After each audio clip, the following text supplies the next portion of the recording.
Ikaw kasi mag-decide, tanga. Busy na kasi sa yung friend niya. Last story. Ano ba? Isa pa? Mga...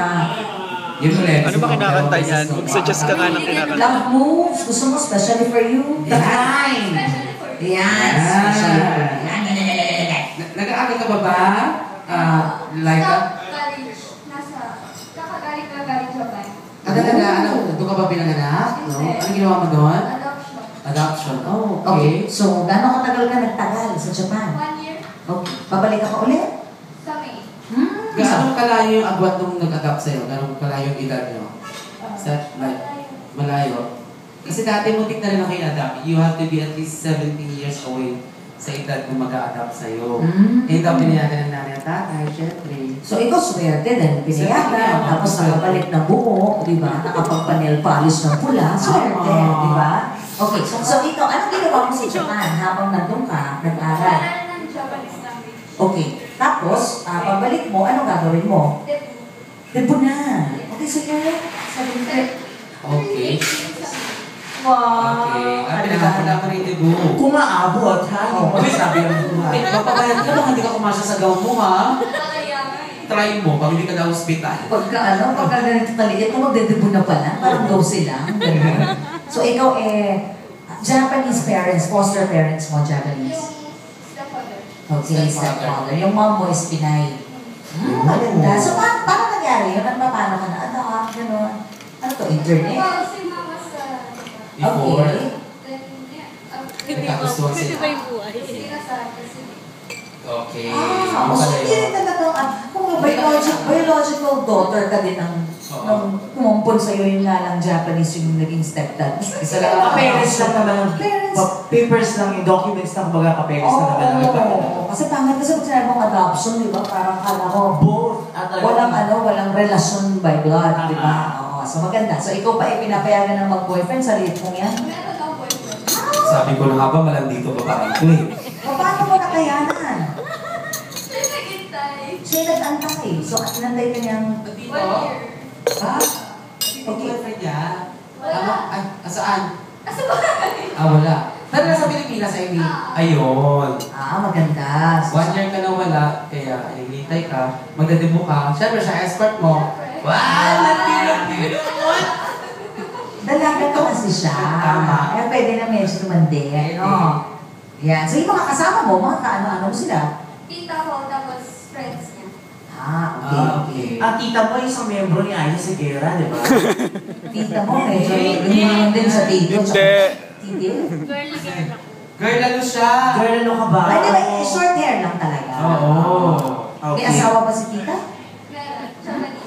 Oo, ibig sabihin mo pala nakakaluwag-luwag, tita. Tala niyo naman, malakaahon na kayo sa kanila. Request kayo mamaya kahit palang Okay kayo. pwede na kami doon. Paano lahat ng pamilya niyo, puro hapon lang inasawa. Mautak talaga ang pamilya niyo. Gusto kumita ng lapat. Luwag man lang sa buhay. Tama, maganda Bakit lang. hindi ako the same? What about you? Okay na ako, babae ako. At siguro din sa buhay ang gusto ko. Hapon, foreigner. Kahit lalaki ka. Oo. Oo, di ba? Makunesa kunin mo. Tama. Marami tayong kilalang ganon. Ang dami ko na iwanan doon. At isang hapon, kikita ka ng lapad. Pag sa Pilipino, pek-pek mo lang ang lalapad. Ako nagustuhan ni tita yun. Naalala tuloy niya. Sige, so salamat naman. Di kami nabigo sa'yo. Yung kasama mong friend ni tita, ba't ayaw niya kumanta kanina? Tinatawag siya. Ayaw mo kumanta kapatid? Ikaw? Hindi ka makakanta. Ba't ka nag-explain? Ito naman. Hindi ba? Mabuti na lang ito ay kadarating lang galing ng Japan at paalis na ulit. Sandali lamang dito at pinagbigyan tayo. So, buena mano. Come on, palakpakan naman natin, friends. Si Life Like Angelique. Angelica. Angelica. Angelica. Kumanta ka dyan. Biglang love story, akala ko ano. Yung isa kanina.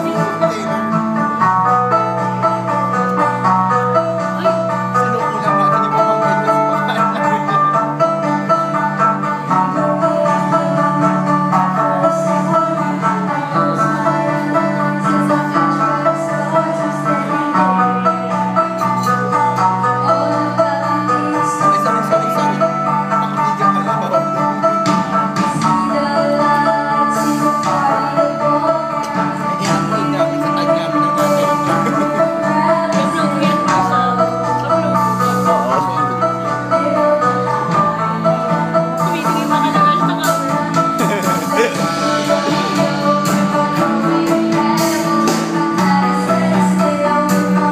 birthday, man!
Okay lang, go.